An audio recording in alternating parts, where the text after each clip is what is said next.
La Congolaise au centre de toutes les ambitions. C'est le thème qui accompagne ces mois dédiés aux droits internationaux de la femme ici en RDC. Mesdames et messieurs, c'est toujours un plaisir de vous savoir nombreux sur Preston Télévision et dans cette émission Experte à la une. Nous croyons que la femme a quelque chose à apporter sur le développement de la société. Voilà pourquoi nous laissons nos portes ouvertes aux femmes de qualité, aux expertes, aux leaders. Et pour ce numéro, je reçois une femme de distinction, une femme à l'intelligence étonnante, une leader politique et entrepreneur, Sylviana Yonda. En tout cas, j'ai fait un bon choix. La preuve, c'est dans la suite de cette émission. Vous rêvez d'acheter, de vendre ou de louer une table de billard de bonne qualité sur place en République démocratique du Congo, particulièrement dans l'espace Grand Katanga, Ziwa Pool Table, la solution à vos inquiétudes d'avoir de tables de billard sur place à Lubumbashi, tout comme à Kolwezi. Faites votre commande de maintenant d'une table de billard au grand complet, c'est-à-dire avec tous ses accessoires, cannes, têtes, craies, etc. Nulle part ailleurs que sur Ziwa Pool Table avec Ilungawa Kulu Ardent Star, The Ghost en matière de billard ici en République démocratique du Congo. À Lubumbashi, nous sommes sur l'avenue Kambov, coin industriel, non loin de la brasserie, et à Kolwezi, sur la route Likasi, à San Africa, à côté du bureau d'Arlou. Pour tout contact, tapez plus 243 99 22 13 112. Avec Ziwa Pool Table, plus question de s'inquiéter pour avoir une table de qualité sur place. De retour sur ces plateaux, je suis déjà avec Madame Sylviana Yonda. Madame Sylviana, bonjour. Bonjour Madame Ruth. Vous allez bien? Je vais bien, Dieu fait grâce, et vous? Ça va aussi, sentez-vous très à l'aise, vous êtes chez vous. D'accord. Ah, vous êtes toute belle. Hein? Merci. Alors, Madame Sylviana, je n'ai pas eu à vous présenter d'une manière générale. J'ai pris juste quelques casquettes de vous, mais j'aimerais que vous puissiez vous présenter aux téléspectateurs. Qui est Madame Sylviana Yonda? Je m'appelle Madame Sylviana Yonda Mwapé. Je suis née à Lubumbashi le 11 d'une certaine année. J'ai grandi à Lubumbashi, j'ai étudié à Lubumbashi. Mes études primaires, je les faites à Malkia Wamani, secondaire à Tuendele et universitaire à l'IEC à Lubumbashi. Okay. Donc, je suis licenciée en SCOFI, Sciences, Commerce et Finances. Je suis une femme politique, entrepreneur. Je suis mariée et mère de 5 enfants. Mariée et mère de 5 enfants. Yeah. Madame Sylviana, pourquoi vous avez choisi la politique? Je suis femme entrepreneur. Oui. En même temps, je suis femme politique. Donc, j'ai choisi plusieurs métiers. Ah, vous avez choisi plusieurs métiers. Pas seulement la politique. Mais ici, on aimerait savoir ensemble avec les téléspectateurs pourquoi vous avez choisi la politique. C'est vrai que vous êtes femme entrepreneur, mais pourquoi la politique? J'ai choisi la politique parce que c'est un domaine que j'ai aimé depuis que j'étais toute petite. Plusieurs membres de ma famille ont exercé ce métier. Et j'adorais leur façon de faire, leur manière de posséder. Et du coup, j'ai commencé à m'intéresser à la politique petit à petit, jusqu'à ce que quand je me suis mariée, j'ai demandé conseil, bien sûr. Oui. à mon mari si je pouvais le faire, puisque c'est un métier que j'aimais bien. Mhm. Il m'a dit oui, bien sûr, tu peux, puisque je te connais, je connais comment tu travailles, Mhm. je sens que ça peut aller. Oui. Alors, quand j'ai commencé, je me suis dit que je connaissais beaucoup de choses, que je pouvais aussi apprendre à la société, Oui. que je pouvais donner un plus de mon savoir à la Mhm. communauté. Si je comprends bien, vous avez commencé la politique après votre mariage J'ai ou comm... c'était avant? C'était C'est à quel avant. moment précis que vous avez Ah, vraiment d'accord. aimé Là. la politique? J'ai aimé la politique quand j'ai vu la manière de travailler de Moïse Katumbi. Ok. Déjà que j'ai signalé aux téléspectateurs que vous êtes de l'ensemble Je suis membre d'honneur de Ensemble pour pour la la République, République, yeah. parti cher À Moïse à Moïse Katumbi. Katumbi. Voilà. Ouais. On vous écoute. J'ai commencé à aimer la politique et j'ai commencé plutôt à exercer et à vouloir m'intégrer dans la politique quand j'ai vu Moïse travailler. Ok. Quand j'ai vu Katumbi diriger cette province, je me suis dit, waouh, pourquoi pas moi? Je peux aussi le faire comme lui. Et comme j'ai vu qu'on partageait les mêmes visions, je me suis adhérée directement chez Ensemble pour la République Oui. pour pouvoir nourrir ceux qui grandissaient en moi. Vous avez adhéré Ensemble pour la République parce que la manière dont Moïse Katumbi travaillait vous plaisait. J'ai adhéré chez Ensemble pour la République parce que je partage la même vision que mon chef. Vous partagez la même vision Celui que votre chef. d'aimer sa population, de servir sa population, de donner les meilleurs à sa population. Alors, si je comprends bien, Ensemble pour la République, c'est votre premier parti politique. Bien sûr. Depuis que vous avez pris l'engagement d'évoluer dans la politique, c'est ça? Bien sûr.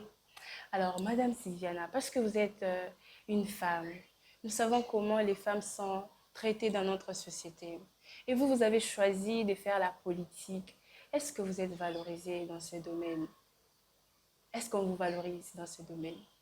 Je dirais la politique chez les femmes, je ne dirais pas que non, nous ne sommes pas valorisés. Je dirais que nous sommes moins valorisés. Vous êtes moins valorisée par votre manière de vous comporter ou c'est parce que vous n'êtes pas intelligente? Parce que certains hommes se disent qu'il n'y a que eux qui peuvent voir les choses différemment. Il n'y a que eux qui peuvent changer les choses. Alors qu'au fond, la femme change beaucoup. Parce que sans l'éducation des enfants, l'homme ne peut rien. L'homme il sort le matin, il va travailler, et puis il rentre le soir. Des fois, il voit les enfants quelques heures. Mais c'est la femme qui prend tout.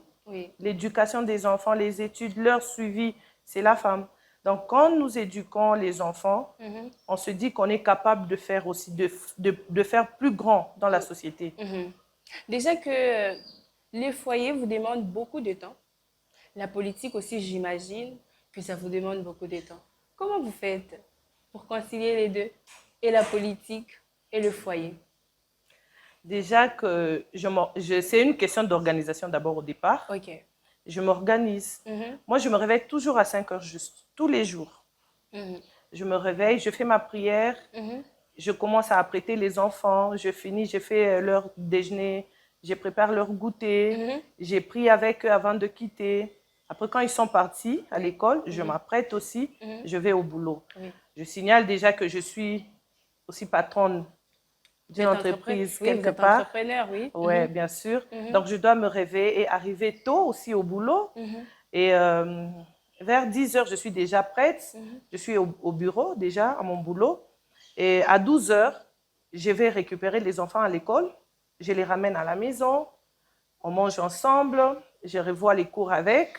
À 15 heures, 14h30, je retourne au bureau. Ça, c'est pour les enfants. Bien sûr. Et pour votre mari?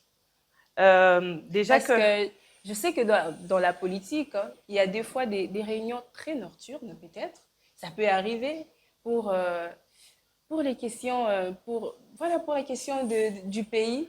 Ça peut arriver qu'on vous appelle à 1h, à 2h. Non, Madame Sylviana, venez, nous avons réunion. Comment vous faites avec votre mari? Vous lui dites, non, chérie, j'ai pas, je reviens demain. Ou c'est comment? Comment vous faites? Ok. Déjà que je précise ici que la première personne qui me motive et qui m'encourage dans la politique, c'est mon mari. Ok. Et quand nous avons des réunions, tard, il est là, il m'accompagne, Ok. il m'attend. Lui, il n'exerce pas la politique, hein, il n'est pas dans la politique. Mhm. Il m'attend jusqu'à ce que je finisse et puis nous rentrons ensemble. Mhm. Et prendre soin de lui, Oui. il travaille du matin au soir, je travaille aussi du matin au soir. Donc nous n'avons que le temps le soir. Le soir. Quand nous rentrons tous, Mhm. on mange ensemble et on discute de la journée, de ce qui s'est passé et tout. Mhm. Et le matin, c'est la routine, quoi. Et s'il est arrivé qu'un jour il a besoin de vous, par exemple, il veut avoir sa femme à ses côtés pendant la journée, et vous êtes dans une réunion. Déjà, il sait que sa femme, c'est une femme bosseuse Mhm. qui n'a pas tout le temps. Oui. Donc, s'il a besoin de moi, on sait programmer. Mhm. On sait se dire, voilà, on a un week-end pour nous. Mhm. Par exemple, nous avons un samedi et dimanche qu'on peut passer ensemble avec les enfants. Et là, vraiment, c'est une question d'organisation, comme je le disais tout à l'heure. Alors là, vous pouvez confirmer que vous avez un meilleur mari. Bien sûr. Il va vous suivre, hein? Vous avez un meilleur mari. Bien sûr, j'ai un meilleur mari, j'ai un cadeau du ciel. Ouh, un cadeau du ciel, en tout cas. Alors, Madame Cyziana, quels sont les défis majeurs auxquels vous faites face dans votre carrière politique? Dans la carrière politique, je commence... Jusqu'ici. Jusqu'ici, je parle d'abord en général. Oui. Les défis que nous rencontrons, nous femmes, dans la politique, c'est que quand tu commences la politique, tout le monde sait que tu es une femme divorcée.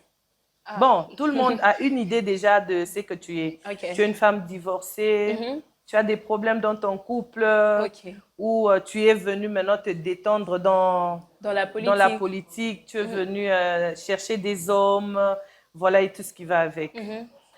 Et certains défis que nous rencontrons, c'est que pour obtenir certains postes, Oui. il faudrait nécessairement que tu sois un tout petit peu légère. Ok. Légère. Légère, genre, tu dois familiariser avec tout le monde, tu dois avoir nécessairement une relation. Avec le chef. Avec le chef, bon, dans certains cas, Oui. et avec certaines personnes aussi. C'est rare aussi de trouver des femmes qui s'abstiennent et qui restent très fortes dans leurs décisions, de ne pas se lancer dans des bêtises et autres. Ce sont des défis majeurs que nous rencontrons. Ce sont des défis majeurs que toutes les femmes rencontrent dans la société. Vous venez de dire tout à l'heure que c'est rare de voir des femmes qui ne se déshonorent pas dans votre carrière. Est-ce que ces femmes-là ne vous influencent pas? Les femmes qui se déshonorent? Oui. Les femmes qui se déshonorent, est-ce qu'elles ne vous influencent pas? Peut-être, non, Cyziana, tu vois, pour que tu sois à un certain niveau, il faut faire comme nous, hein. Est-ce qu'elles ne vous influencent pas? À vrai dire, chaque personne a grandi avec son éducation. Et moi, je dirais, même si je me retrouve devant ou au milieu de plusieurs femmes qui se déshonorent, je ne pense pas que je ferai la même chose. Okay. Parce que je sais ce que je suis, je sais qui je suis, et je connais l'éducation que j'ai eue. Et à tout prix, ma fierté, c'est ma priorité. La fierté, c'est votre priorité. Nous sommes en guerre, vous le savez, non? Bien sûr. À l'est du pays, les gens sont massacrés. Et vous êtes de l'opposition. Qu'est-ce que vous pensez de la situation de l'est de notre pays? Déjà que nous sommes pendant le mois court à sa fin, c'est le mois de mars, un mois dédié au droit international de la femme. Il y a ces femmes à l'est qui souffrent, qui sont violées. Qu'est-ce que vous pensez de ça, de cette situation? Ce qui est vrai, la situation de l'Est, c'est une situation qui concerne tous les Congolais. Et spécialement ce mois de femme, ce mois de la femme, j'ai une pensée très spéciale pour ces femmes qui se font violer à l'Est. Nos petites sœurs qui se font violer, qui se font torturer et qui meurent du jour au jour. Malheureusement, Moi, personnellement, je ne peux rien parce que je suis sur place. Je ne sais pas me lancer dans l'armée. Ce n'est pas impossible, mais ce n'est pas ma carrière. Ok. Et tout ce que nous espérons, c'est que cette situation soit réglée le plus tôt et qu'on arrête de faire souffrir mon peuple, qu'on arrête de tuer et de massacrer la population. Et pourquoi vous n'intervenez pas, vous, de l'opposition? Si je peux me permettre avec cette question. Bien sûr, nous le voulons bien. Parce que vous venez de dire tout à l'heure que c'est une question de tous les Congolais. Et les femmes qui souffrent là-bas, ce sont des Congolaises. Je parle plus des femmes parce que nous sommes au mois de mars. Pourquoi vous n'intervenez pas? Intervenir en tant qu'individu. En tant qu'individu, vous. Bien sûr, je viens d'intervenir. J'ai dit que cette situation n'est pas... Mais ça ne suffit pas quand même. Il faut peut-être faire des descentes, si c'est possible. Faire des descentes là où il y a la guerre ou dans des camps, des réfugiés. Bien sûr, c'est un programme que nous avons pris et nous comptons le faire d'ici là.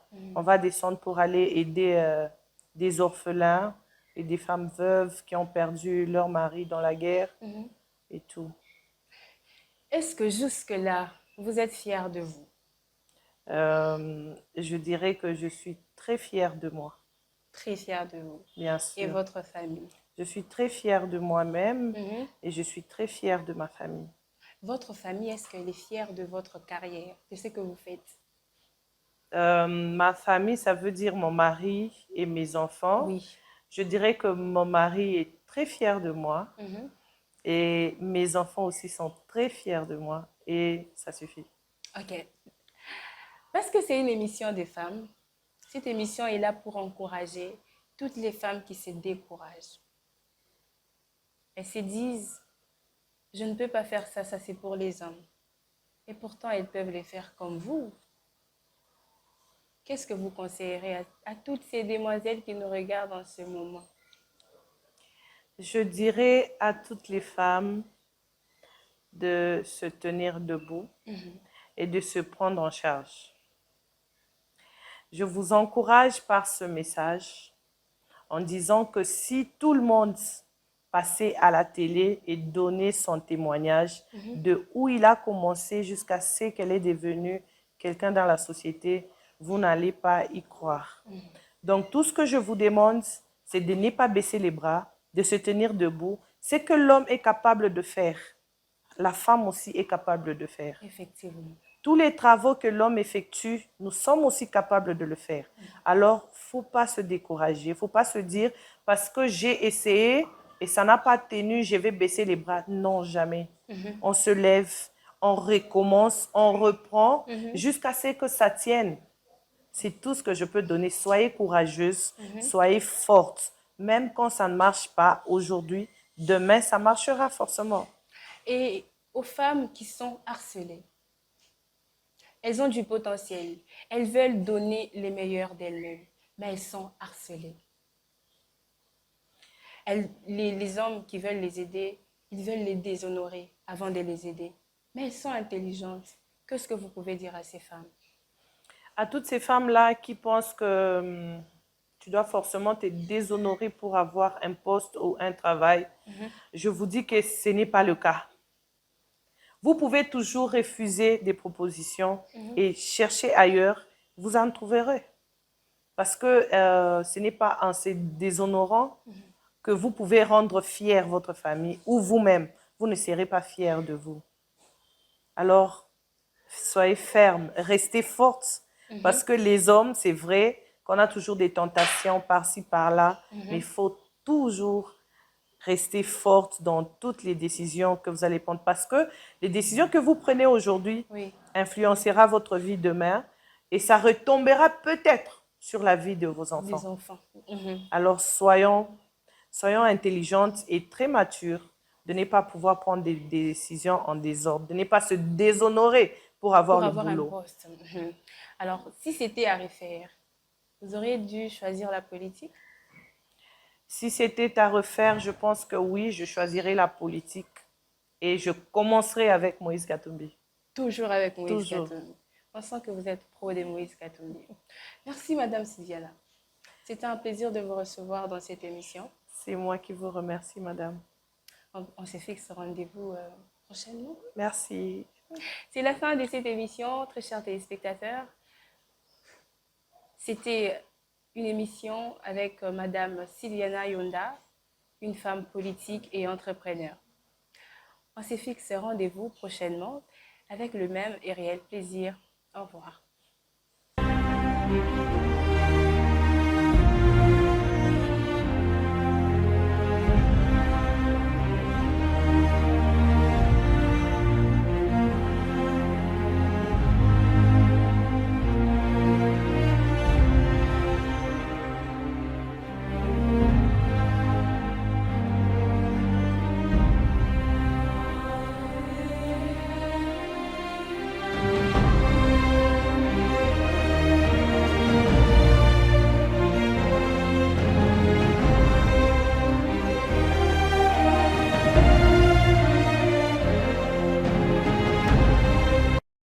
Vous rêvez d'acheter, de vendre ou de louer une table de billard de bonne qualité sur place en République démocratique du Congo, particulièrement dans l'espace Grand Katanga, Ziwa Pool Table, la solution à vos inquiétudes d'avoir de tables de billard sur place à Lubumbashi tout comme à Kolwezi.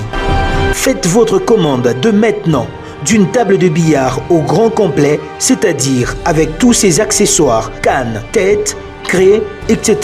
Nulle part ailleurs que sur Ziwa Pool Table avec Ilungawa Kulu Ardent Star, The Ghost en matière de billard ici en République démocratique du Congo. À Lubumbashi, nous sommes sur l'avenue Kambov, coin industriel, non loin de la brasserie, et à Kolwezi, sur la route Likasi, arrêt San Africa, à côté du bureau d'Arlou. Pour tout contact, tapez plus 243 99 22 13 112. Avec Ziwa Pool Table, plus question de s'inquiéter pour avoir une table de qualité sur place.